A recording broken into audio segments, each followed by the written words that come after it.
this ongoing conflict in the Gulf region has resulted into the blockade of Strait of Hormuz, through which more than 20% oil passes through. So it has caused a spike in the oil prices in international market.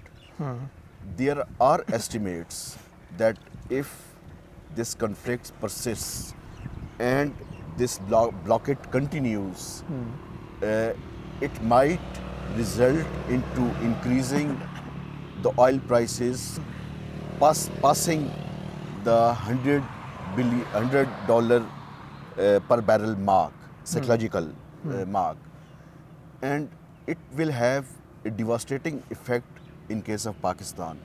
It will have a devastating effect on all oil importing countries, especially in case of Pakistan, because we have seen in the past that sometimes in 2007 and 8 and afterwards, whenever the oil prices increased, but the government preferred not to pass on to the consumers, it resulted into evaporating of hard-earned foreign exchange reserves. Right.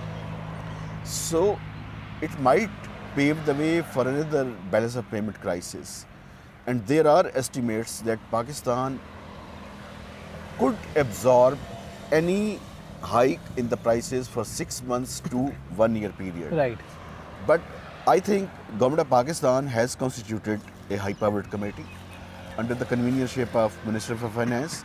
It's comprised of 18 members. So, keeping in view the volatile situation in the Gulf region and its impact on the oil prices, and it will devise a strategy.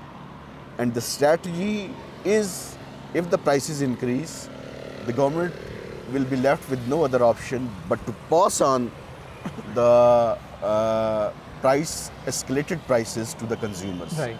So it might result into another wave of inflationary pressures. Right.